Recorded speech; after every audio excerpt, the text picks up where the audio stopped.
India Russia से oil खरीदेगा कि नहीं खरीदेगा, इस पे अभी भी कोई क्लैरिटी नहीं मिली है। यूनाइटेड स्टेट्स ने आज फिर एक फैक्ट शीट रिलीज करी है इंडिया यूएस ट्रेड डील पे। फरवरी 2 को प्राइम मिनिस्टर मोदी और डोनाल्ड ट्रंप दोनों ने अपने सोशल मीडिया हैंडल से पोस्ट करा कि इंडिया और यूएस एक इंटरिम एग्रीमेंट पे पहुंच गए हैं। अब इस डील से इंडिया पे जो 50% टैरिफ्स लगे थे that have been cut down to 18%। इस 50% टैरिफ में 25% प्यूनिटिव टैरिफ्स थे जो ट्रंप ने लगाए थे क्योंकि इंडिया रशिया से तेल खरीद रहा था। And Trump was constantly blaming कि India is fueling the Russia-Ukraine war by buying oil from Russia। अब ये punitive tariff हटा दिया गया है and tariff has been cut down to 18%। अब सबसे इंपॉर्टेंट बात है, ट्रंप ने अपने social media handle truth social पे ये पोस्ट करा कि इंडिया रशिया से ऑयल खरीदना बंद करेगा, जिसकी वजह से ये रेसिप्रोकल टैरिफ्स 18% कर दिए गए हैं। ट्रंप ने जब ये टैरिफ रिड्यूस करने का एग्जीक्यूटिव ऑर्डर साइन करा तो अपने कॉमर्स मिनिस्टर हावर्ड लटनिक को असाइन करा for a monitoring mechanism where Howard Lutnick ये देखेंगे कि इंडिया रशिया से तेल खरीद रहा है कि नहीं खरीद रहा है। डील के 3 दिन बाद मिनिस्ट्री ऑफ एक्सटर्नल अफेयर्स ने ये कहा कि इंडिया के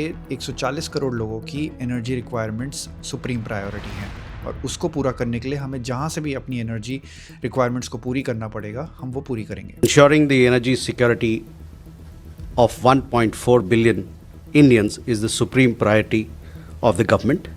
तो इसका मतलब ये भी हो सकता है कि अगर हमें रशिया से तेल खरीद के हमारी एनर्जी रिक्वायरमेंट्स मीट हो रही हैं तो हम रशिया से तेल खरीदेंगे। और अब आज फैक्ट शीट रिलीज करी है यूएस में, जिसमें फिर से मेंशन करा है कि इंडिया रशिया से तेल नहीं खरीदेगा, जिसकी वजह से यूएस ने इंडिया पे टैरिफ रिड्यूस करा है। मूविंग फॉरवर्ड हम लोग रशिया से तेल खरीदेंगे कि नहीं खरीदेंगे, और अगर हम नहीं खरीदेंगे तो हम ये अपनी डेफिसिट जो रिक्वायरमेंट है वो कहाँ से पूरी करेंगे, क्योंकि जनवरी के महीने में almost 1.2 million barrels per day के हिसाब से रशिया से तेल आया था, which was almost 12% less than December, but it was still a significant amount of import. और अगर हमने खरीदना नहीं बंद करा तो क्या ये यूएस के साथ जो इंटरिम ट्रेड डील हुई है क्या ये वायलेट होगी और क्या हमारे ऊपर दोबारा से टैरिफ लगाएंगे डोनाल्ड ट्रंप।